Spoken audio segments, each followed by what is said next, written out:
5장은 4장에 비해서는 상당히 좀 쉬운 내용들입니다. 어렵지 않은 내용들이기 때문에 오늘은 가능하면 5장 전체를 다 우리가 리뷰해 보도록 하겠습니다. 우선 5장을 잘 이해하기 위해서는 우리가 지난주에 앞서 했던 4장의 내용을 잠깐 먼저 살펴볼 필요가 있습니다. 4장 말씀 먼저 한 구절 보고 5장으로 들어가겠습니다.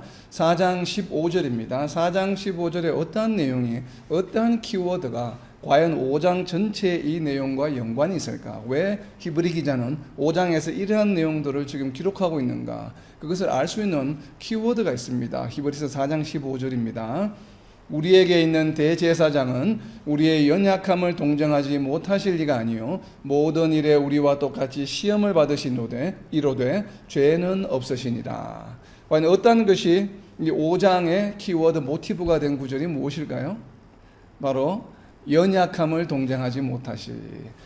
왜 예수님이 우리의 대제사장이 되셨는데 왜 예수님이 우리의 연약함을 동정하지 못하실 리가 아니요. 즉 우리를 어여삐 여기고 긍휼히 여기고 그러한 마음을 가질 수 있는 이유가 바로 무엇인가? 그 이유를 지금 5장에 이어서 설명을 하고 있는 것입니다. 그래서 5장 1절을 봅니다. 5장 1절 내용, 이러한 내용을 밑바탕으로 해서 5장 1절부터 3절까지 제가 읽을 때에 5장 1절부터 3절까지 내에 사람 가운데서 택한 자의, 왜 사람 가운데서 택한 자라는 표현을 쓰고 있을까? 사람 가운데서 택한 자라고 하는 것은 어떤 의미인지 1절부터 3절까지 내용을 한번 표시를 해보시기 바랍니다. 5장 1절입니다. 대제사장마다 사람 가운데서 택한 자이므로 하나님께 속한 일에 사람을 위하여 예물과 속죄하는 제사를 드리게 하나니 그가 무식하고 미혹된 자를 능히 용납할 수 있는 것은 자기도 연약에 휩싸여 있음이라. 그러므로 백성을 위하여 속죄제를 드림과 같이 또한 자신을 위하여도 드리는 것이 마땅하니라. 아멘. 한글 번역이나 영어 번역 성경에는 접속사가 나와 있질 않습니다. 지금 1절 앞에. 그러나 헬라어 원문을 보게 되면 앞에 접속사가 있는데 어떤 접속사가 있냐면 가르라고 하는 헬라어 접속사가 있는데 이 가르는 한글로 표현하게 되면 왜냐하면 혹은 그러므로 이러한 뜻입니다. 인과관계를 나타내어주는 접속사예요. 그래서 5장 1절의 시작을 인과관계를 나타내준 접속사로 시작하고 있다는 얘기는 방금 저희가 4장에서 살펴본 것처럼 앞에 나와 있는 내용 때문에 그 결과에 대한 내용들을 설명하고 있는 것입니다. 그래서 예수님이 대제사장이신데 우리의 연약함을 동정해 주시는 분이시다. 그런데 그 이유가 첫 번째가 바로 무엇인가 하면 대제사장이라고 하는 일반적인 특성에 대한 설명이 지금 1절부터 4절까지 이어지고 있습니다. 그래서 1절부터 4절까지 한 단락으로 제가 구분했는데 1절부터 4절까지는 어떤 내용인가 하면 대제사장의 직분에 관한 이야기예요. 근데 대제사장의 직분에 관한 이야기인데 1절부터 3절까지는 대제사장의 직분 가운데 가장 먼저 히브리 기자가 이야기하고 있는 선택한 키워드가 무엇인가 하면 사람 가운데 택했다는 것이에요. 왜 사람 가운데 택한 자가 가장 먼저 주요한 키워드로 등장했을까요? 그것은 바로 앞에 나와 있는 히브리서 4장 15절 때문에 그렇죠. 예수님이 우리를 긍휼히 여기고 어여삐 여기고 동정해 줄 수 있는 그런 존재가 된 이유는 바로 무엇인가 하면 예수님이 사람의 모습으로 오셨기 때문에 그렇다는 것이에요. 그리고 그러한 관점에서 원래 대제사장의 직분이 뭐였냐면 원래부터 대제사장은 사람 가운데서 택한 직분이죠. 대제사장이라는 직분은 하늘의 천상에 있는 직분이 아니에요. 대제사장이라고 하는 직분은 이 땅에 존재하는 직분이에요. 그런데 그 직분이 사람 가운데서 택하였기 때문에 어떠한 역할을 첫 번째 하는가 하면 하나님께 속한 일에 사람을 위하여, 하나님께 속한 일이라고 하는 것은 하나님과 연관이 있는, 하나님과 사람과의 관계에 있어서 무언가 하나님께 속한 일이에요. 그 일에 대해서 누구를 위해서 일을 합니까? 대제사장은 사람을 위해서 하는 것이에요. 그래서 대제사장은 하나님을 위해서 일하는 것이 아니에요. 대제사장의 기본적인 근본적인 프라이머리 역할은 무엇인가 하면 사람 때문에 존재하는 역할이에요. 그것이 무엇인가 하면 사람을 위해서 하나님께, 그러니까 사람으로부터 하나님께 나아가기 위한 방향, 즉 방향이 하나님으로부터 사람에게로 오는 방향이 아니에요. 사람으로부터 하나님께 나아가는 그 방향의 중간에 누가 있냐면 대제사장이 있는 것이에요. 왜 그렇습니까? 사람이 죄를 지었을 때 하나님으로부터 죄사함을 받아야 되는데, 그렇다면 하나님께 제물을 바쳐야 되는데 그 역할을 누가 해주냐면, 즉 사람으로부터 하나님께로 제물을 바치는 역할, 그 역할을 하는 존재가 바로 대제사장이에요. 그렇다면 이 대제사장과 반대 방향의 역할을 하는 것은 구약의 어떤 존재들입니까? 대제사장은 사람으로부터 하나님께로 향하는 방향의 중간에 있는 존재예요. 그렇다면 반대로 하나님으로부터 사람에게로 오는 그러한 방향의 중간에 있는 중간 매개체 역할을 하는 존재는 누구일까요? 예수님. 예수님은 지금 대제사장으로 부르고 있죠. 그래서 이 땅에 오셨죠. 그래서 구약에서 나오는, 구약에 보면 두 종류의 직분이 나옵니다. 근데 제가 이제 직업이라고 표현하기는 좀 그런데 두 종류의 역할이 나옵니다. 이 두 종류의 역할은 다 무엇인가 하면 사람과 하나님과 사이에서 하나님의 일을 하는 존재들이에요. 그래서 하나님으로부터 사람들에게 하나님의 뜻, 하나님의 말씀, 하나님이 원하는 것이 무엇인지를 사람에게 전하였던 역할을 했던 자들이 누구입니까? 선지자. 선지자들이죠. 바로 사람 가운데서 택한 자 가운데 두 그룹의 부류들이 있습니다. 하나님과 사람들 사이에 누가 있냐면 바로 하나님으로부터 메시지를, 하나님의 뜻을 사람에게 전달하는 것, 하나님으로부터 사람에게 향하는 방향으로 중간에 존재했던 자들이 바로 선지자들이에요. 프로핏이었죠. 그렇다면 반대로 사람으로부터 하나님께로 전하는 자는 누구였냐면 바로 대제사장이라고 하는 것이에요. 우리가 히브리서를 시작할 때 제일 먼저 나왔던 존재가 누구예요? 선지자들이었죠. 그리고 천사들이었죠. 바로 그와 같이 이제 드디어 대제사장에 관한 역할을 이야기를 하고 있습니다. 그런데 4장에서 예수님이 대제사장으로 오셨다고 선포하면서 우리를 긍휼히 여겨 동정해 주시는 것이야. 그런데 그 이유가 바로 무엇인가 하면 대제사장의 역할 자체가 사람 가운데서 택한 것이야. 근데 사람 가운데서 택하였다고 하는 첫 번째 의미는 무엇인가 하면 2절에 나와 있는 내용입니다. 그가 무식하고 미혹된 자들은 누구입니까? 사람들이죠. 이 사람들을 용납해 줄 수 있는 것, 용납해 줄 수 있다고 하는 의미는 무엇인가 하면 죄를 지었어요. 무식해서, 무지몽매해서 죄를 지었는데 그 죄를 지었는 것을 정죄하는 것이 아니라 그렇지, 너희가 참 얼마나 참 무지하면 무지몽매하는 죄를 지을 수밖에 없을까라고 이해해 준다는 것이에요. 근데 그 이해해 줄 수 있는 이유가 바로 무엇이에요? 이해하려고 하는 대제사장도 사람과 동일한 존재의 사람이기 때문에 그렇다는 것이에요. 그러니까 사람의 연약함을 너무나도 제사장은 잘 알고 있다는 것이에요. 자신도 사람이고 자신도 죄를 짓는 존재이기 때문에, 그래서 죄 짓는 무지몽매한 사람들의 그 심정과 그럴 수밖에 없는 상황들을 이해할 수 있다라고 하는 것입니다. 그래서 2절에 지금 무식하고 미혹된 자를 능히 용납할 수 있는 것은, 바로 용납한다고 하는 것을 영어 성경에서는 compassion으로 표현했습니다. compassion, 바로 긍휼히 여기는 마음이에요. 이 긍휼히 여기는 마음은 바로 같은 사람이기 때문에, 또 반대로 대제사장이 또 이렇게 용납할 수 있는 것은 사람에 대해서는 또 무엇을 나타내는가 하면 대제사장이 하나님의 심정을 대신 보여주는 것이에요. 왜냐하면 우리는, 하나님은 영적 존재이다 보니까 하나님이 어떻게 지금 내 죄에 관해서 어떻게 생각하실까를 잘 알 수가 없죠. 직접 이렇게 대화를 하거나 직접 얼굴로 이렇게 보여지는 것이 아니기 때문에.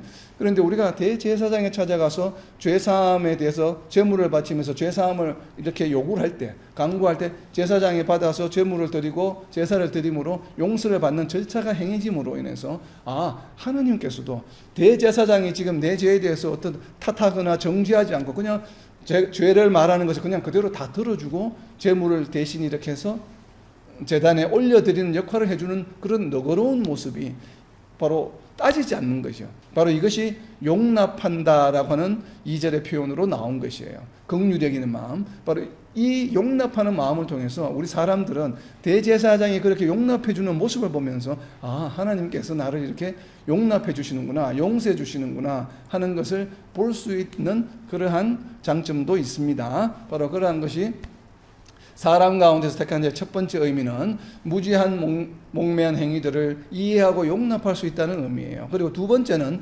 1절에 나와 있는 내용입니다. 사람들을 대신해서 하나님께 속죄의 제물을 바로 바치는 역할이죠. 그것이 하나님께 속한 일에 사람을 위하여 예물과 속죄하는 제사를 드리게 한다는 것이 바로 대제사장의 두 번째 중요한 역할입니다. 그리고 세 번째 대제사장의 특징 중에 하나는 사람이기 때문에, 사람 가운데서 택한 자이기 때문에 사람의 죄를 잘 이해할 수도 있지만 그 본인 역시도 사람이기 때문에 죄를 지을 수가 있죠. 그래서 3절에 보면 자신을 위하여 반드시 속죄제를 드려야 합니다. 그래서 1년에 한 번 있는 대속죄, 지성소에 들어가게 되는데, 지성소에 들어가기 전에는 대제사장조차도 대제사장 본인을 위한 번제를 먼저 드려야 합니다. 그리고 모든 백성들을 위한 또 번제를 드리고, 그래야만 하나님을 만날 수 있는 지성소 안에 들어갈 수 있게 됩니다. 이것을 어기게 되면 바로 죽임을 당했죠, 예전에는. 그래서 대제사장이 지성소에 들어갈 때는 허리띠를 묶고 지성소 밖에서 허리띠를 이렇게 내려놓고 나갑니다. 혹시 잘못해서 죽게 되면 사람들이 못 들어가기 때문에 그 밖에서 줄을 당겨서 그 시체를 끌어내야 하기 때문에 그렇습니다. 그만큼 엄격하게 진행이 되었는데 바로 그 얘기를 하고 있는 것이죠. 그래서 대제사장도 사람이기 때문에 자신을 위하여 드리는 것이 마땅하다. 바로 이것이 사람에게서 선택한 대제사장이 가지고 있는 특징 세 가지를 1절부터 3절까지 설명하고 있습니다. 자, 이어지는 4절에 대제사장의 특징 중에 네 번째인데 가장 중요한 특징 중에 하나입니다. 무엇인지 한번 표시를 해보시기 바랍니다. 히브리서 5장 4절입니다. 이 존귀는 아무도 스스로 취하지 못하고 오직 아론과 같이 하나님의 부르심을 받은 자라야 할 것이니라. 아멘. 자, 대제사장의 네 번째 특징은 무엇입니까? 어떤 존재입니까? 반드시 하나님의 부르심을 받은 자여야 합니다.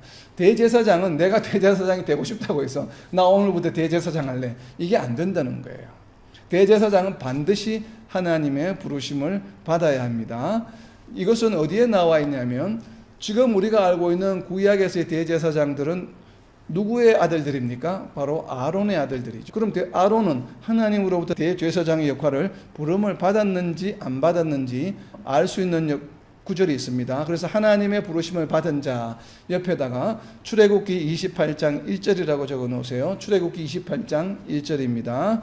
너는 이스라엘 자손 중 내 형 아론과 그의 아들들 곧 아론과 아론의 아들들 나답과 아비후와 엘르아살과 이다마를 그와 함께 네게로 나오게 하여 나를 섬기는 제사장 직분을 행하게 하되. 분명히 하나님께서 부르셨죠. 누구를 불렀습니까? 모세의 형, 네 형 아론과 아론의 아들들만 불렀습니다. 이것이 바로 하나님께서 대제사장의 역할을 하나님께서 부르셨다라고 이야기하는 것입니다. 그렇기 때문에 대제사장은 반드시 하나님으로부터 부르심을 받아야만 합니다. 그런데 우리가 또 혼돈하고 있는 것 중에 하나가 그럼 레위 지파는 뭐예요? 이야기를 하는데 아론이 바로 레위 지파죠. 레위 지파 중에 있는 사람이 바로 아론이에요. 그러니까 모세도 레위 지파입니다. 그런데 레위 지파 중에서도 특별히 아론과 아론의 자녀들만 제사장의 역할을 하는 것이에요. 대제사장의.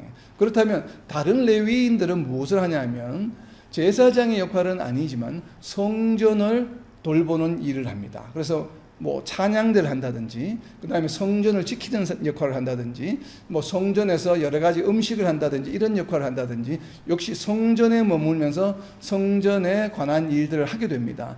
그런데 성전에 관한 일을 하게 된 근거가 되는 사건이 있는데 그것이 무슨 사건인가 하면 여러분들이 잘 알고 있는 바로 금송아지 사건입니다.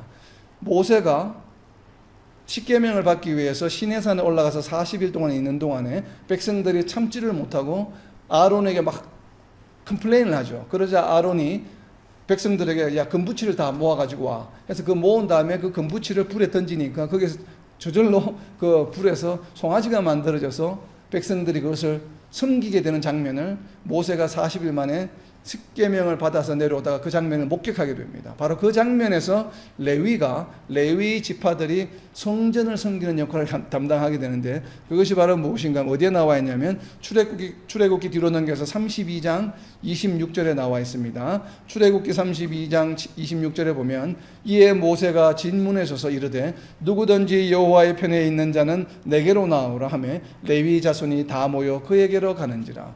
그러니까 금송아지를 만들고 막 숭배하는 것을 보고 모세가 화가 나서 백성들을 징벌해야 되겠다. 즉 백성들을 죽여야 되겠다고 생각한 것입니다.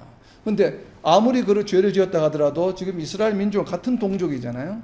같은 동족이다 보니까 동족을 죽이겠다고 선뜻 나서는 자들이 없었어요. 그래서 모세가 선포했을 때 바로 레위 지파들이 모였습니다. 그래서 이어지는 29절에 보게 되면 모세가 이르되 각 사람이 자기의 아들과 자기의 형체를 쳤으니, 그러니까 지금 이 모여있는 레위 자손들이 자기의 형제들을 전부 죽였습니다.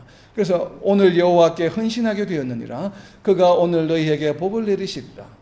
그래 이렇게 여러 자기 동족들을, 형제들을 죽였습니다. 왜냐하면 우상 숭배를 했기 때문에. 그래서 여호와께서 레위 지파에게 복을 내리시는데, 그래서 맡기신 역할이 나중에 성전을 짓게 되었을 때, 그리고 장막을 짓게 되었을 때 장막을 지키고 장막의 여러 가지 그 물건들을, 텐트라든지 제를 지내들 이런 것들을 옮기는 역할들을 바로 레위 지파들이 하게 됩니다. 그리고 나중에 가나안 땅에 들어가게 되었을 때 12지파에게 요단강 동쪽과 서쪽, 즉 가나안 땅과 가나안 땅 요단강 건너 맞은편에 각각 기업으로 땅을 나눠 주잖아요. 12지파에게. 그때 레위 지파에게는 땅을 따로 나누어 주지 않습니다. 그리고 레위 지파는 흩어서 12지파가 각각 있는 곳에 레위 지파를 나누게 되고, 레위 지파는 그들로 하여금 그들의 모든 가진 것들의 일부를 결국 11조를 레위 지파들에게 바치게 하게 되죠. 그러니까 레위들은 가는 곳마다 각 지파들에게 나누어진 땅 가운데서 성읍을 따로 받게 됩니다. 그러니까 12지파의 모든 성읍을 레위 지파들이 흩어져서 가지게 됐죠. 그 중에 6개의 성은 뭔가 하면 바로 도피성이라고 하는 것이에요. 죄를 지었을 때 도망갈 수 있는 곳이 바로 도피성인데, 그 성에 레위인들이 살게 되고, 레위인들은 거기에 살면서 뭘 하게 되냐면 사람들을 가르치는 역할을 하게 됩니다. 그리고 사람들은 자기가 농사 지은 것의 일부를 레위들에게 갖다 이제 나누는 그러한 제도가 만들어지게 되죠. 그야말로 레위 지파들이 복을 받았죠. 그래서 바로 그 사건이 이 금송아지 사건에 이어지는 것입니다. 자, 이어지는 두 번째 단락은 5절부터 10절까지인데, 자, 1절부터 4절까지는 대제사장의 직분에 관한 이야기라고 한다면 5절부터 10절까지는 일반적인 대제사장의 역할이 아니라 이제는 이런 레위나 아론의 후손들과 같은 대제사장의 역할이 아닌 바로 예수님이 어떤 대제사장으로서 어떤 분이신가에 관한 이야기, 바로 하나님의 아들 대제사장에 관한 이야기가 5절부터 10절까지 이어지는 내용입니다. 자, 5장 5절 이야기입니다. 5장 5절. 또한 이와 같이, 그러니까 앞에 나와 있는 사람 가운데서 택한 이유, 바로 사람 가운데 택했기 때문에 있는 바로 그러한 것들이 그와 같이 그리스도께서 대제사장 되심도 스스로 영광을 취하심이 아니요 오직 말씀하신 이가 그에게 이르시되 너는 내 아들이니 내가 오늘 너를 낳았다 하셨고, 바로 앞에 나와 있는 5장 4절 이야기죠. 하나님의 부르심을 받은 자라야만 대제사장이 될 수 있죠. 그와 같이, 이와 같이 예수님께서도, 그리스도께서도 대제사장이 되신 것은 예수님이 하나님이시기 때문에 자신 스스로가 내가 대제사장 할래 이렇게 하신 것이 아니에요. 하나님께서 너는 내 아들이니 내가 오늘 너를 낳았다, 이렇게 하나님께서 직접 자신의 아들로 불러주셨기 때문에 대제사장이 되셨다고 하는 것입니다. 그렇다면 5장 5절에 나와 있는 것처럼 오직 말씀하신 이가 그에게 이르시되 한다고 하는 것은 무슨 얘기입니까? 구약의 어딘가에 기록이 되어 있다는 얘기죠. 그렇다면 그에게 이르시되 할 때 여기 그에게 이르시되 어디에서 이르셨나 하면 바로 시편 2장 7절입니다. 이르시되 옆에다가 시편 2장 7절이라고 적어 놓으세요. 시편 2장 7절에 보면 나와 있는 내용입니다. 시편 2장 7절입니다. 내가 여호와의 명령을 전하노라. 여호와께서 내게 이르시되 너는 내 아들이라 오늘 내가 너를 낳아도다. 바로 이 말씀을 인용하고 있는 것이죠. 사실은 여기에서 말하는 내 아들이라고 할 때 여기 내는 누구입니까? 내게 이르시되니까 시편 2편을 기록한 기자에 해당하는 내용이죠. 그렇지만 이것을 우리는 메시아적 표현으로 보기 때문에 여기에 지금 내 아들이다, 하나님의 아들이라고 칭할 사람은 메시아밖에 없죠. 그러다 보니까 내 아들이라 이렇게 칭하셨다고 지금 히브리 기자가 인용한 것입니다. 바로 이러한 것이 의미죠. 바로 얼루전이라고 하는 표현이죠. 직접적인 것은 아니지만 그 표현의 내용을 보게 되면 메시아 예수 그리스도를 예표하는 것이다 라고 하는 표현이에요. 그래서 시편 2장 7절에 이렇게 내 아들이라 오늘 내가 너를 낳았도다 라고 하는 것은, 이것은 하나의 그 당시의 시편 기자가 이 시편을 썼을 때의 이야기이기도 하지만 앞으로 장차 다가오게 될 메시아의 도래에 대한 예언의 말씀이기도 하죠. 근데 이 예언의 말씀이 어디에서 성취되었습니까? 시편 2장 7절의 말씀이, 자, 시편 2장 7절 옆에다가 적어 놓으세요. 이 시편 2장 7절 말씀이 어디에서 이루어졌냐 하면 바로 누가복음 3장 22절입니다. 누가복음 3장 22절에서 너는 내 아들이라 오늘 내가 너를 낳았도다 하는 이 시편의 예언의 말씀이, 내 아들이 장차 오리라고 하는 이 예언의 말씀이 바로 누가복음 3장 22절에서 성취되었습니다. 누가복음 3장 22절입니다. 성령이 비둘기 같은 형체로 그의 위에 강림하시더니 하늘로부터 소리가 나기를 너는 내 사랑하는 아들이라 내가 너를 기뻐하노라 하시니라. 아멘. 왜 예수님이 요단강에서 세례를 받으시고 올라오실 때에 하늘 문이 열리고 하나님께서 내 사랑하는 아들이라고 이렇게 말씀해 주셨는가 하면 바로 시편 2장 7절 말씀을 통해서 예언하셨기 때문이에요. 그래서 예언하신 말씀이 성취되고 있음을 보여주시기 위해서 너는 내 사랑하는 아들이라 라고 이렇게 직접 하나님의 음성으로, 거기에 세례를 받으러 왔던 사람이 예수님 말고도 많이 있었죠, 유대인들이.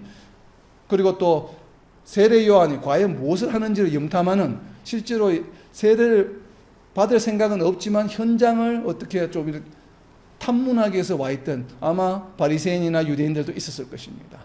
바로 로마 군인들도 있었을 테고, 그들이 바로 그러한 음성을 현장에서 들었다고 하는 것이에요. 그래서 이 음성은 시편 2장 2편 7절에서 예언한 바로 그분이 바로 이분이야 라고 하는 것을 하나님께서 직접 증언해 주시는 것이에요.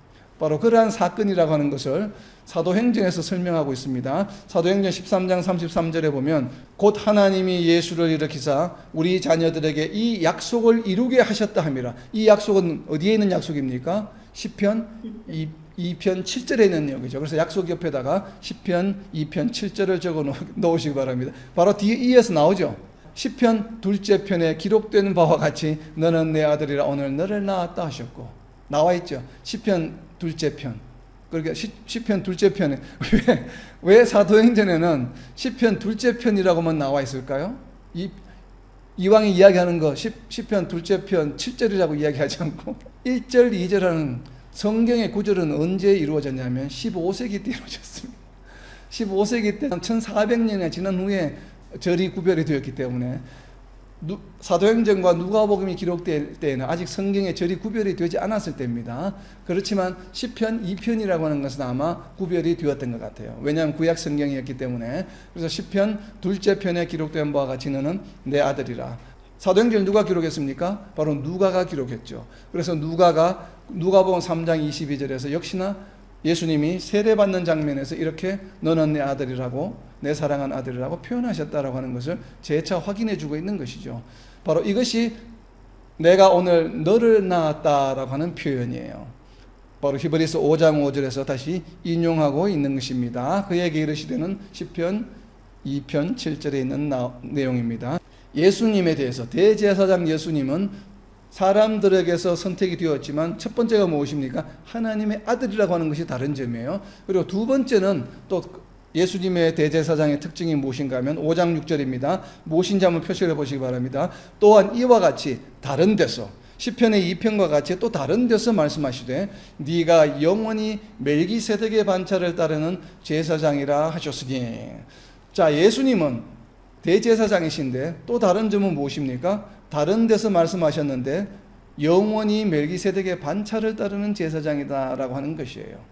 그렇다면 영원히 멜기세덱의 반차라고 기록이 되어 있는 구약 성경은 어디에 있을까요? 이것을 찾는 방법은 간단합니다. 멜기세덱이라고 여러분이 온라인 성경에서 치게 되면 바로 나옵니다. 그렇다면 시편 2편 이외에 구약 성경에서 멜기세덱을 표현하고 있는 성경 구절이 무엇일까? 찾게 되면 바로 나옵니다. 다른 데서 어디가 하면 시편 110편 4절입니다. 자, 시편 110편 4절에 보게 되면 110편 4절입니다. 여호와는 맹세하고 변하지 아니하시리라. 이르시기를 너는 멜기세덱의 서열을 따라 영원한 제사장이라 하셨도다. 멜기세덱의 반차의 의미 중에 중요한 의미 중에 하나가 무엇입니까? 시편 110편 4절에서 무엇을 이야기하고 있습니까? 멜기세덱의 서열을 따라 제사장이 제사장이 되는데 무슨 제사장이에요? 영원한 제사장이에요. 사람으로부터 선택된 아론 계열의 제사장은 영원할 수 있습니까? 없습니까? 할 수 없죠.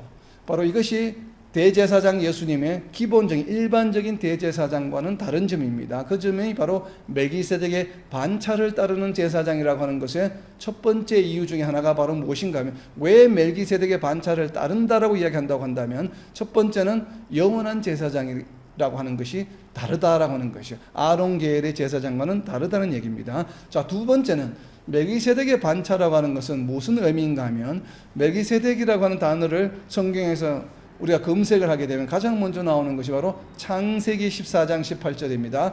창세기 14장 18절을 보게 되면 멜기세덱의 반차를 따른다고 하는 것이 무슨 의미인지 나와 있습니다. 창세기 14장 18절입니다. 살렘 왕 멜기세덱이 떡과 포도주를 가지고 나왔으니 그는 지극히 높으신 하나님의 제사장이었더라.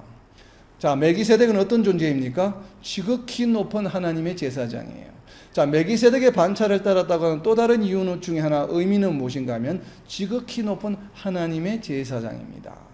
자, 멜기세덱에 관한 정보는 많지 않습니다, 구약에. 근데 많지 않은데 많을 이유가 필요가 없습니다. 꼭 필요한 내용만 지금 나와 있어요. 창세기 14장과 시편에만 그 내용이 나와 있습니다. 그 내용이 무엇입니까? 첫 번째가 영원한 대제사장이라고 하는 것. 그리고 두 번째는 무엇입니까? 지극히 높은 하나님의 제사장이라고 하는, 이것이면 충분하다고 하는 것이요, 멜기세덱에 관한 내용은. 그런데 멜기세덱의 또 다른 직업 중에 하나가 무엇입니까? 창세기 14장에 보면, 14장 18절에 보면 무슨 왕이에요?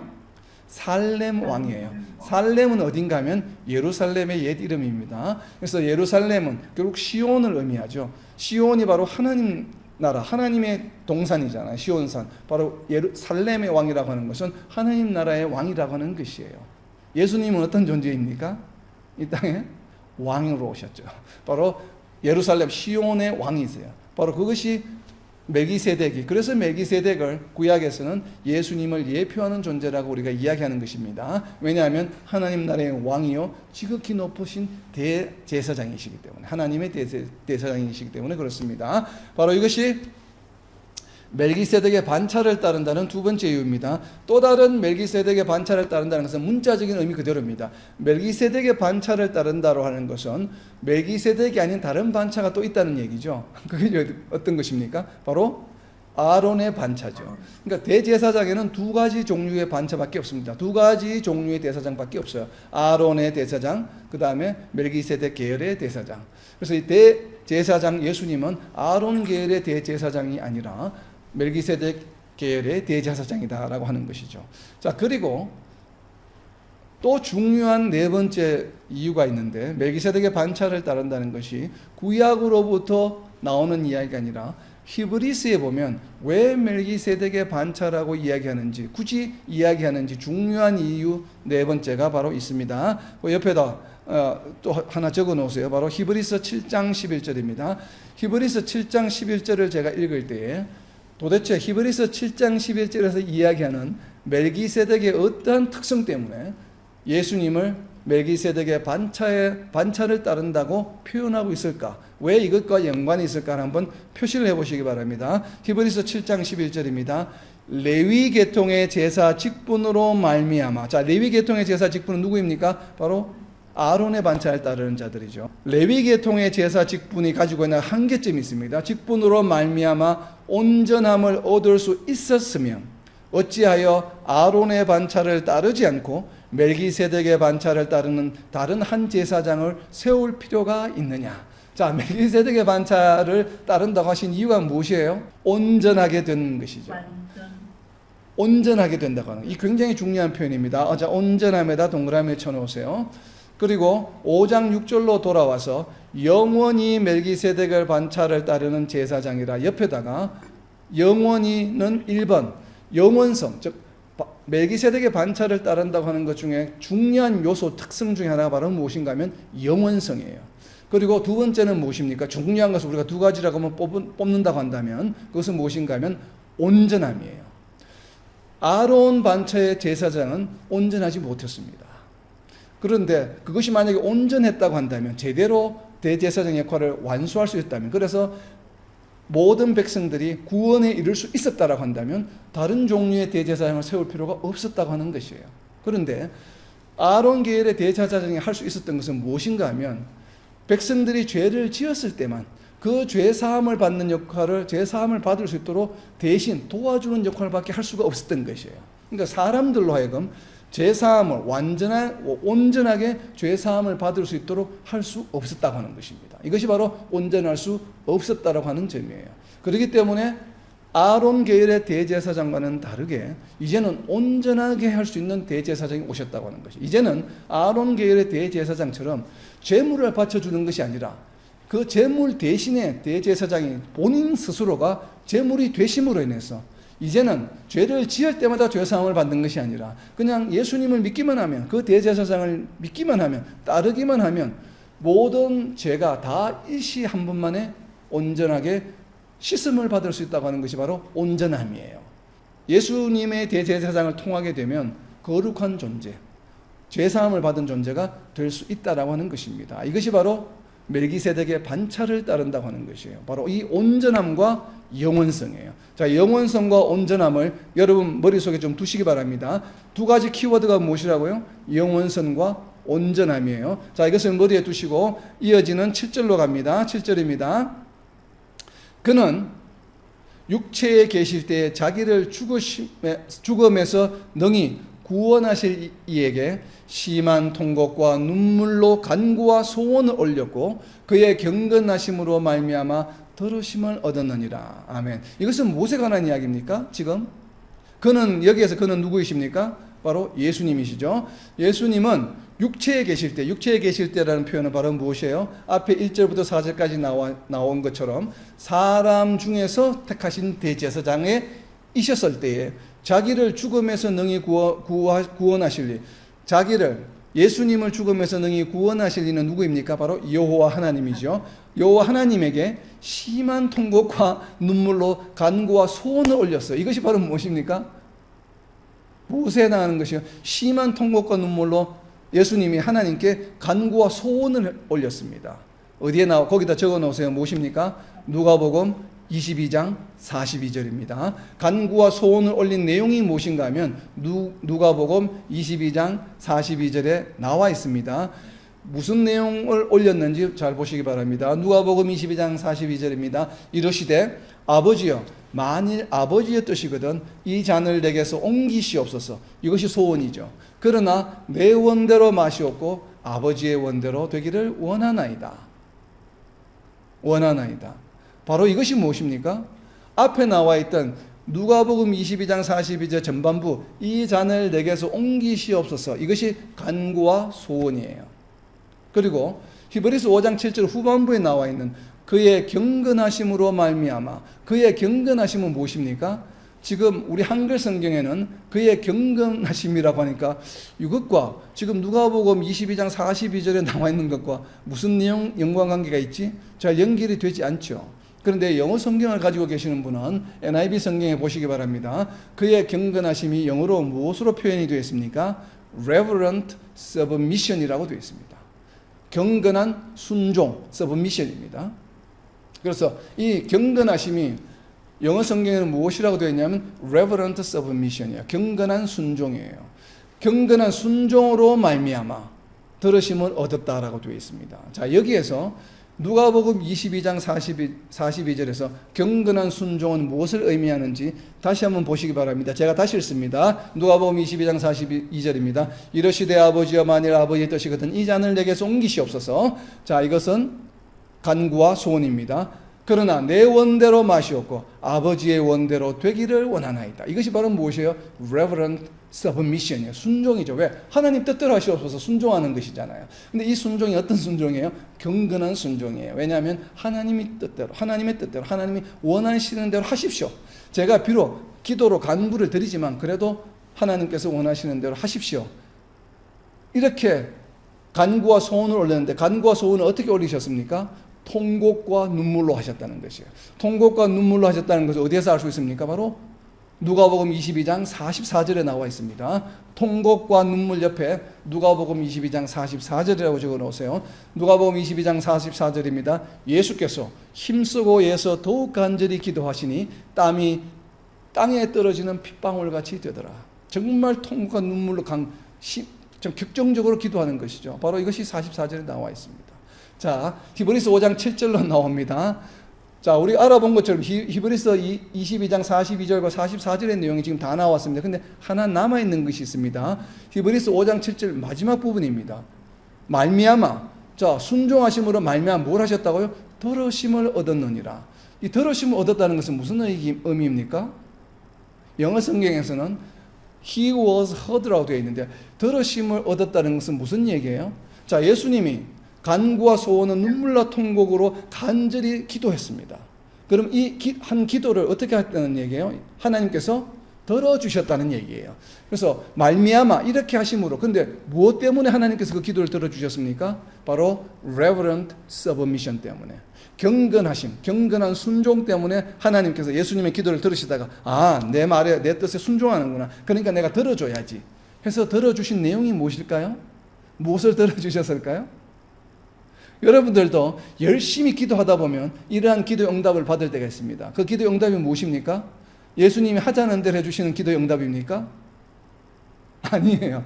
자, 그 내용이 어디에 나와 있냐면 들으심을 얻었느니라 옆에다가 적어 놓으세요. 누가복음 22장 43절입니다. 우리가 이 기도와 기도의 응답의 원리를 우리가 잘 이해해야 합니다. 예수님께서 통곡과 기도로, 간구로, 눈물로 기도했더니만 하나님께서 기도를 들으시고 응답해 주셨어요. 그렇다면 기도의 내용을 들어주신 것이 아니라 기도를 들으시고 무엇으로 응답해 주셨는지 그 내용이 누가복음 22장 43절에 나와 있습니다. 이것이 바로 기도 응답의 원리 중에 하나입니다. 누가복음 22장 43절입니다. 천사가 하늘로부터 예수께 나타나 힘을 더하더라. 아멘. 하나님이 예수님의 기도로, 통곡의 기도를 들으시고 어떻게 응답해 주셨습니까? 천사를 보내주셨어요. 근데 천사를 보내주신 이유가 바로 무엇이에요? 예수님으로 하여금 더 열심으로 기도할 수 있게끔 보내주신 것이에요. 이것은 무엇입니까? 예수님께서 더 열심히 천사의 도움을 받아 이제는 막 탈진을 해가지고 더 이상 기도할 수 있는 힘이 없어요. 그런데 하나님께서 기도를 들으시고 기도 내용이 응답하시는 것이 아니라 천사를 보내주셔서 더욱더 열심으로 기도할 수 있게 해주셨다는 것이에요. 이것은 무엇입니까? 여전히 예수님의 마음속에는 아직도 이 통곡과 눈물이 끊어지지 않는 기도의 내용이 계속 진행되고 있는 것이에요. 계속 이 잔이 지나게 하옵소서. 그렇지만 하나님의 뜻대로 하시옵소서. 그렇지만 괴롭거든요. 아직도 무엇했다는 얘기입니까? 마음에 평강이 오질 않아요. 아직도 두려움이 있어요.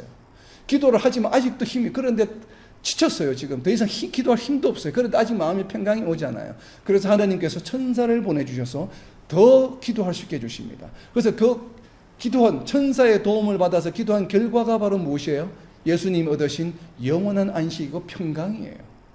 그래서 예수님께서 마음의 평강을 얻으시고 제자들에게 돌아와서 졸고 있는 제자들을 꾸짖으셨죠.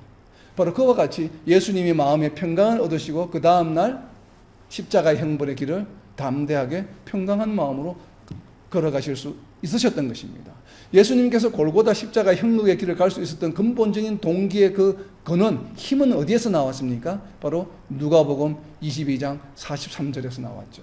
기도할 때에, 지쳐 있을 때에 기도를 들으시고 응답해 주신 하나님께서 천사를 보내주셔서 끝까지 더 열심으로 마음의 평강을 얻을 때까지 기도할 수 있도록 해주신 바로 하나님의 기도에 응답이 있었기 때문에 십자가의 골고다의 형벌의 그 고난의 길을 걸어가실 수 있었다고 하시는 것입니다. 바로 그 이야기를 히브리서 5장 7절에서 한 문장으로 지금 표현하고 있는 것이에요. 굉장히 많은 내용이 들어가 있죠. 바로 누가복음 22장 42절부터 44절까지의 내용을 히브리 기자는 이렇게 한 줄로 표현했습니다. 자, 이 내용들을 잘 기억하면서 그 다음 읽게 되면 그냥 읽기만 하면 됩니다. 그 다음 8절부터 너무나 쉬운 내용입니다. 방금 우리가 나눴던 것처럼 멜기세덱의 반차를 따른 대제사장의 키워드 가장 중요한 것이 두 가지가 무엇이었습니까? 영원성과 온전함이었어요.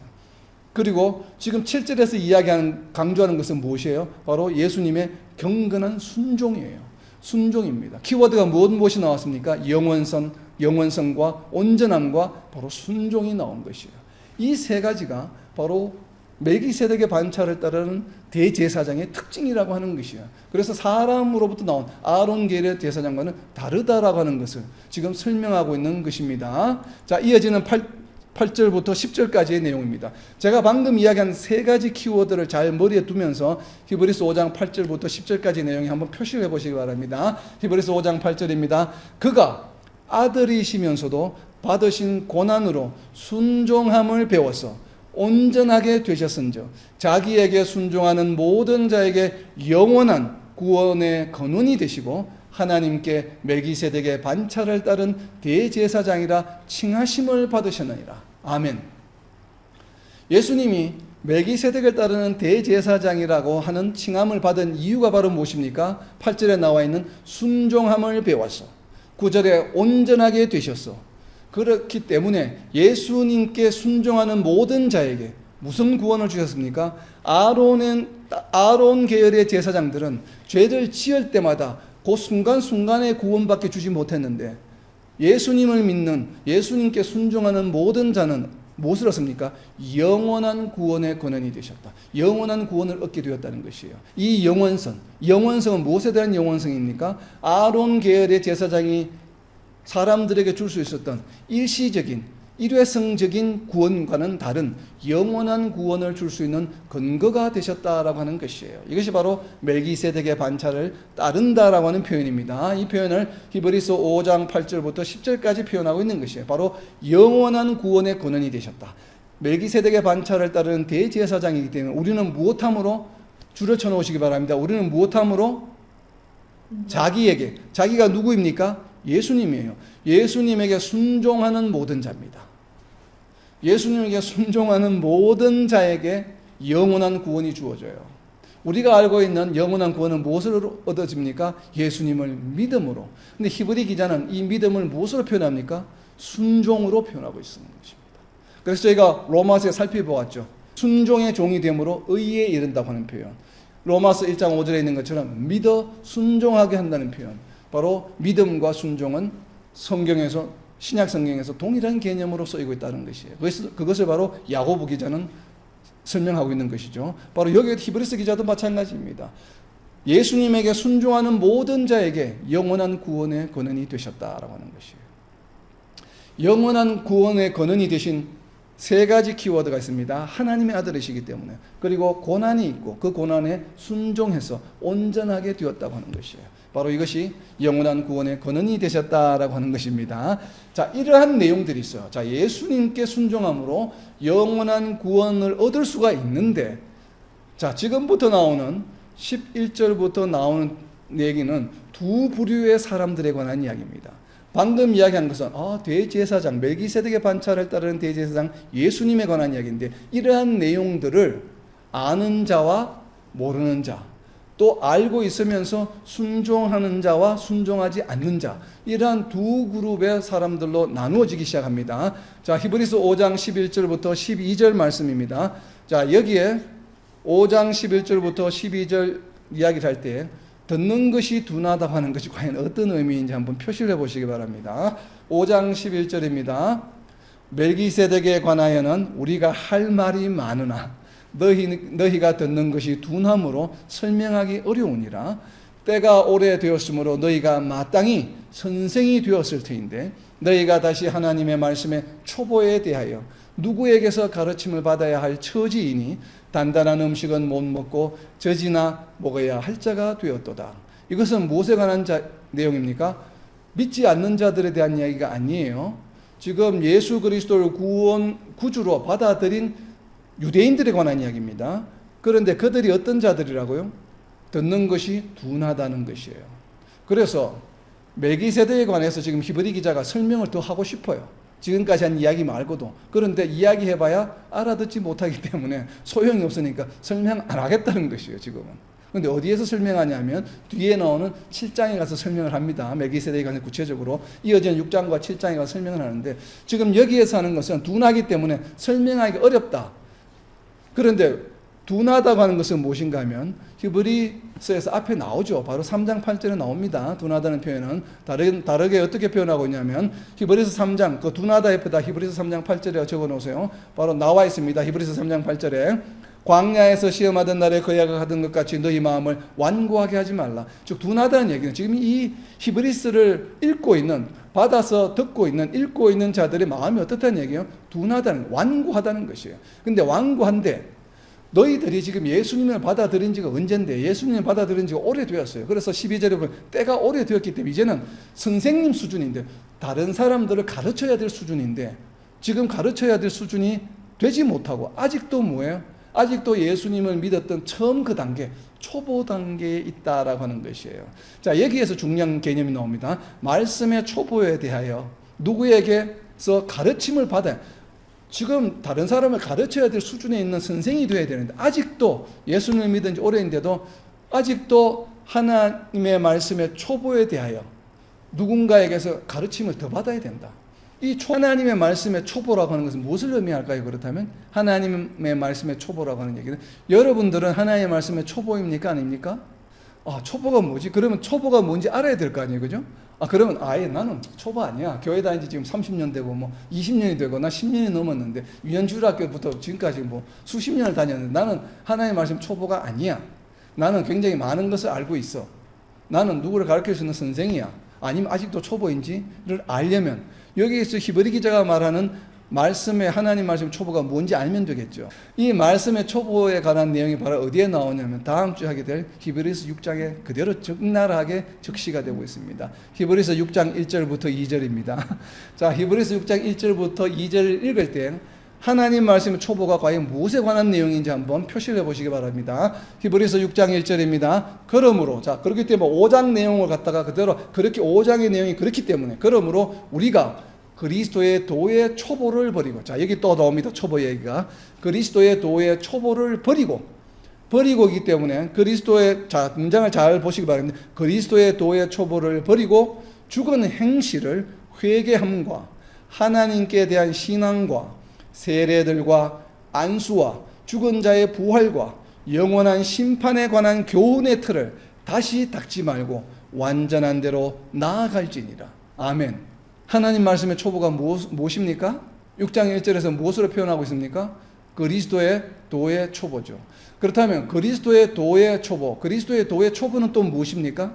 자, 그리스도의 도의 초보를 뭐 했다고 이야기합니까? 도의 초보를 버리고, 도의 초보를 버리고, 버린 대상이 무엇이에요?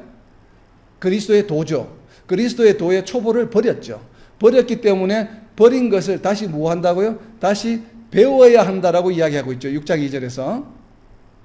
6장 2절에서 교훈의 틀을 다시 닦지 말고, 교훈의 틀을 다시 닦으라는 얘기는 뭐예요? 버린 것을 다시 배우라는 얘기죠. 교훈의 틀을 다시 닦지 말고 완전한 대로 나아가라. 완전한 대로 나아가는 것이 초보 그 다음 단계예요. 그죠? 그러니까 초보 다음 단계는 무엇이에요? 완전한 것이에요. 완전한 대로 나아가는 것이 초보 다음 단계. 그렇다면 교훈의 틀을 다시 닦지 말고, 여기서 교훈의 터가 바로 무엇입니까? 그리스도의 도의 초보예요. 근데 교훈의 터가 다시 닦아야 할 교훈의 터가 바로 무엇입니까? 앞에 나와 있는 설명이죠. 무엇입니까? 죽은 행실을 회개하는 것이에요. 회개하는 것. 그 다음에 하나님에 대한 믿음, 그리고 세례받는 것, 안수받는 것, 부활을 믿는 것, 심판에 대한 내용을 믿는 것. 여러분들 이것 외에 알고 있는 게 있습니까? 이것이 그리스도에 대한 초보예요.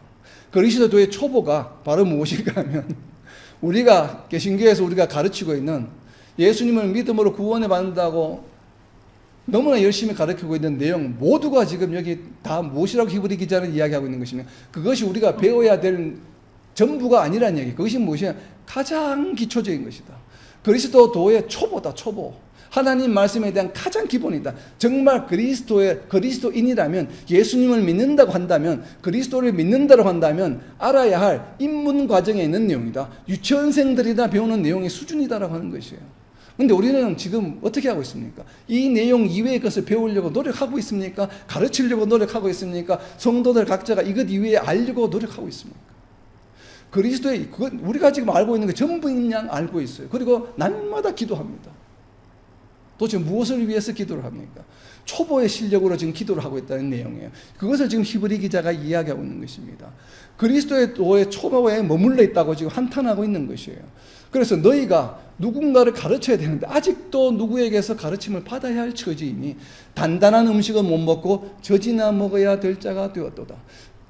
자, 12절에 나와요. 젖이나 먹어야 할, 이 젖은 무엇을 말합니까? 바로 이 초보, 그리스도의 도의 초보가 바로 무엇에 해당하냐면 젖에 해당해요. 그런데 너희가 지금 예수님을 믿은 지가 꽤나 된다고 한다면 그 그리스도의 도의 초, 회개하고 믿고 세례받고 안수하고 부활에 대한 것을 믿고 심판에 대한 것도 있다고 하는 것을 믿는 것 이외에 우리가 온전한 대로 나아가야 된다고 하는 것입니다. 그 온전한 대로 나아가는 것이 바로 무엇인가 하면 음식, 단단한 음식이다. 자, 12절, 히브리서 5장 12절에 있는 단단한 음식에다가 온전함이라고 적어 놓으세요. 단단한 음식은 바로 무엇인가 하면 온전한 대로 나아가는 것이에요. 온전하게 되는 것이에요. 그리고 젖은 무엇입니까? 젖은 바로 하나님 말씀의 초보, 그리스도의 도의 초보, 교훈의 터예요. 바로 이것이 젖이에요. 자, 이 내용을 잘 이해하고서 이어지는 13절과 14절을 보게 되면 과연 그렇다면 단단한 음식은 과연 무엇일까? 단단한 음식은 무엇이겠습니까? 온전한 대로 나아가는 것이에요. 온전한 대로 나아갈 수 있도록 해주는 것이 바로 단단한 음식이겠죠. 그렇다면 여러분, 단단한 음식은 무엇일까요? 날마다 예배드리는 것입니까? 단단한 음식은 날마다 기도하는 것일까요? 날마다 찬양하는 것일까요? 단단한 음식은 도대체 무엇일까? 단단한 음식은 바로 무엇이라고 했습니까? 온전한 것으로 온전한 대로 나아가는 것이 단단한 음식이요. 초보 단계에 머물러 있는 것은 저지예요. 자, 이것을 잘 기억하고 13절과 14절을 읽습니다. 13절과 14절을 읽을 때 젖은 무엇이며 단단한 음식은 무엇인지 한번 표시해 보시기 바랍니다. 5장 13절입니다. 이는 젖을 먹는 자마다, 자, 초보입니다. 젖을 먹는 자마다 어린 아이니, 어린 아이예요. 아직은 초보 단계에 있는 아이니 의의 말씀을 경험하지 못한 자요. 단단한 음식은 장성한 자의 것이니 그들은 지각을 사용하고, 무엇을 사용한다고요? 지각이 뭐예요? 지각, knowledge, 공부하는 능력이에요. 지각이에요. 지각, 공부하는 능력을 말합니다. 지각을 사용함으로 연단을 받아 선악을 분별하는 자들이니라. 자, 여기서 단단한 음식은 무엇일까요? 단단한 음식은 무엇입니까? 다시 읽습니다. 5장 13절을. 단단한 음식이 무엇인지 보세요. 이는 젖을 먹는 자마다 어린 아이니 의의 말씀을 경험하지 못한 자요. 어린 아이는 무슨 자입니까? 의의 말씀을 경험하지 못한 자가, 의의 말씀을 경험하지 못한 자가 어떤 존재입니까? 젖을 먹는 어린 아이예요. 그렇다면 의의 말씀을 경험하는 자는 누구입니까? 단단한 음식을 먹는 장성한 자예요. 자, 장성한 자에다가 의의 말씀을 경험한 자로 표시를 해 놓으십시오. 그렇다면 단단한 음식은 무엇입니까? 의의 말씀이에요. 여러분, 말씀이 얼마나 중요한지 지금 히브리 기자가 이야기하고 있는 것입니다. 우리가 구원의 진리를 깨달았다, 나는 예수님을 믿기 때문에 구원받았다라고 그 자리에 머물러 있다고 한다면 히브리 기자는 어떤 존재라고 이야기합니까? 젖을 먹는 어린 아이다라고 하는 것이에요. 하나님의 의의 말씀을 경험하지 못한 자라고 선포합니다. 경험하지 못한 자예요. 이 경험하지 못한 자는 어떤 존재입니까? 선악을 분별하지 못해요. 14절 결론이 뭐예요? 지각을 사용함으로, 말씀을 공부할 수 있는 지각을 사용해서 말씀을 공부함으로 연단을 받아. 말씀을 공부하는 이유가 무엇이에요? 선악을 분별할 수 있게 되기 위함이에요. 선악을 분별하는 자가 되어야만 어떻게 된다고요? 선악을 분별하는 자가 되면 그 다음 단계는 무엇입니까? 온전한 대로 가게 된다는 이야기입니다. 온전한 대로 가기 위해서는 그는 무엇을 해야 합니까? 단단한 음식을 먹어야 돼요. 단단한 음식이 무엇입니까? 의의 말씀이에요. 근데 이 의의 말씀을 어떻게 먹습니까? 우리의 지각을 사용해서 연단해서 받아 먹고 묵상하고 생활 속에 실천함으로 인해서 선악을 분별하고 생활 속에 실천함으로 인해서 우리는 어떻게 된다고요?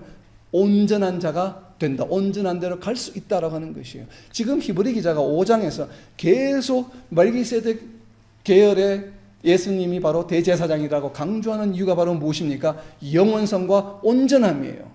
온전하게 될 수 있다고 하는 것은, 우리가 온전하게 될 수 있는 건, 온전한 대로 갈 수 있는 방법이 바로 무엇입니까? 단단한 음식을 먹는 것이에요. 그 단단한 음식이 무엇입니까? 의의 말씀입니다. 의의 말씀을 날마다 내 지각을 통해서 성령의 가르치심을 받아서 내 지각을 총동원해서 모든 지각을 돈 버는 데 이용하고 직업을 하는 데 이용하고 물론 해야 되지만 그러나 그것보다도 우리가 지각을 더 먼저 사용해야 돼. 하나님께서 왜 우리에게 지혜와 지각을 주셨냐면 무엇 때문에? 단단한 의의 말씀을 우리로 하여금 알게 하기 위해서 지각을 주셨어요. 이것이 가장 첫 번째 우리에게 지각을 주신 이유입니다. 이것이 우리가 동물과 다른 이유예요. 동물에는 지각이라고 하는 것이 없습니다. 왜요? 하나님의 단단한 음식을 먹을 필요가 없기 때문에. 인간에게, 사람에게 지각을 주신 이유가 바로 무엇인가 하면 의의 말씀을 경험하게 하기 위함이에요. 그래서 연단을 받아 선악을 분별함으로 온전함이 이룰 수 있어요. 제가 하는 이 말 모든 이야기가 어디에 나와 있냐면 바로 디모데후서 3장 16절과 17절에 나와 있습니다. 찾아서 같이 마지막으로 읽겠습니다. 디모데후서 3장 16절과 17절입니다. 지금까지 제가 한 이야기가 바로 여기에 기록이 요약해서 바로 정리가 되어 있습니다. 디모데후서 3장 16절입니다.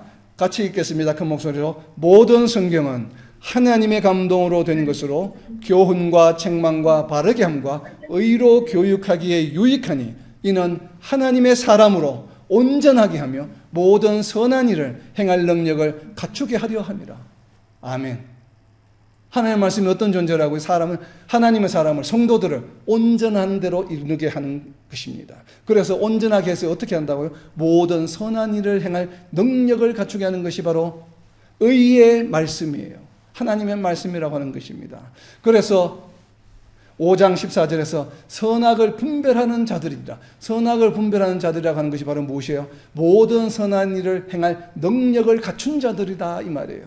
선악을 분별할 수 있고 선한 일을 할 수 있는 능력을 갖췄기 때문에 악한 일을 하겠습니까? 하지 않겠습니까? 어떠한 경우에도 악한 일을 하지 않습니다. 내 개인적인 경제적인 재산에 손해가 있다 하더라도 악한 일을 하지 않습니다. 왜? 그것을 분별할 수 있는 능력을 갖춘 자들이 되기 때문에. 이것은 기도로 해서 얻어지는 것이 아니에요. 찬양으로 얻어지는 것이 아니에요. 예배를 드린다고 해서 얻어지는 것이 아니에요. 무엇을 얻어집니까?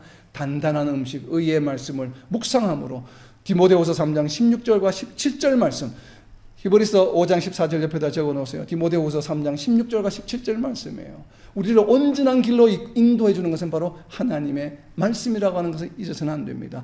우리가 복음의 진리를 깨달았다고 하는 초보적인 상태, 신앙의 상태에만 머물러 있어서는 안 됩니다. 날마다 하나님의 말씀을, 단단한 음식을 잘 소화해서 먹어보러 우리가 정말 온전한 대로 나아가는 것이요. 이것이 바로 성화의 삶이에요. 그래서 제가 5장의 제목을 이렇게 붙여보았습니다. 이런 내용을 보고 5장의 제목을 온전하고 영원하신 대제사장이신 예수님께 순종함으로 연단을 받아 선악을 분별하는 자들이 되라. 다시 읽습니다. 온전하고 영원하신 대제사장이신 예수님께 순종함으로 연단을 받아 선악을 분별하는 자들이 되라. 바로 이렇게 날마다 하나님의 말씀을 정말 여러분 하루에 눈을 뜨면 가장 먼저 단 5분만이라도 하나님의 말씀을 먼저 묵상함으로 하루를 시작하는 여러분 모두가 되어서 정말 이 단단한 음식을 날마다 먹음으로 그것이 바로 말씀을 묵상하는 것이 무엇인가 하면 예수님께 순종하는 것이에요. 그렇게 됨으로, 그렇게 함으로 선악을 분별하는 자들이 되어서 온전한 성도의 성화의 삶을 살아가는 저와 여러분 그리고 이 땅의 모든 하나님의 백성들이 되시기를 예수님의 이름으로 선포합니다. 아멘.